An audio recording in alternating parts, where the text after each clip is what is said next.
qu'est-ce qui vous a poussé vers cette quête de l'essence, E2SENCE? C'est le titre d'ailleurs de votre exposition, en sachant que vous êtes allé pour la première fois en Algérie à l'âge de 4 ans. Hein.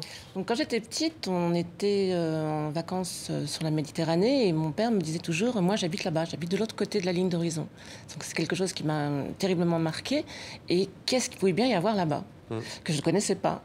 Et puis, donc, je pars, je n'ai pas trop de souvenirs parce que j'ai 4 ans, mais je me souviens effectivement d'odeur d'huile d'olive, je me souviens de la saveur des oranges, je me souviens voilà, de toutes ces choses-là qui ont marqué, qui donnent un ton particulier à ce que je pouvais imaginer de derrière cette ligne d'horizon. Et puis, par la suite, en découvrant le Maghreb, ça commence par le Maroc, et puis ensuite l'Algérie, puisque en étant peintre, je mets aussi en place des stages de dessin-peinture pour aller faire des carnets de voyage.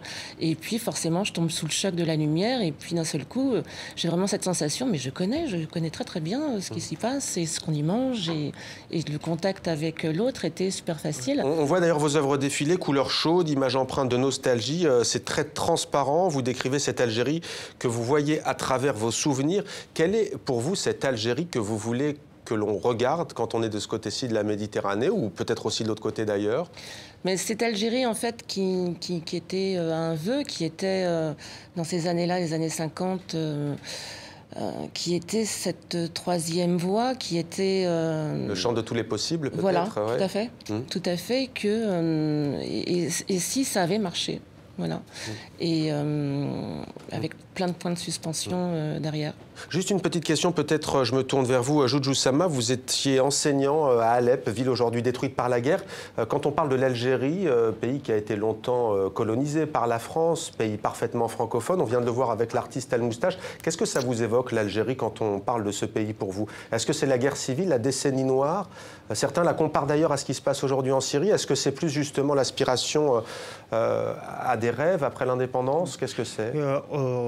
Normalement, on a lu beaucoup d'histoires d'Algérie, de la guerre, mais on n'a pas vécu cette guerre. Ouais. Mais après, en Syrie, quand on a vécu la guerre maintenant qui se passe en Syrie, on a bien su la valeur de la paix et la valeur de la violence. Vous voyez, donc, c'est-à-dire que la situation en Syrie ou n'importe où, c'est une situation de guerre, donc c'est terrible. C'est d'abord. Quand on parle de la guerre, on parle des morts.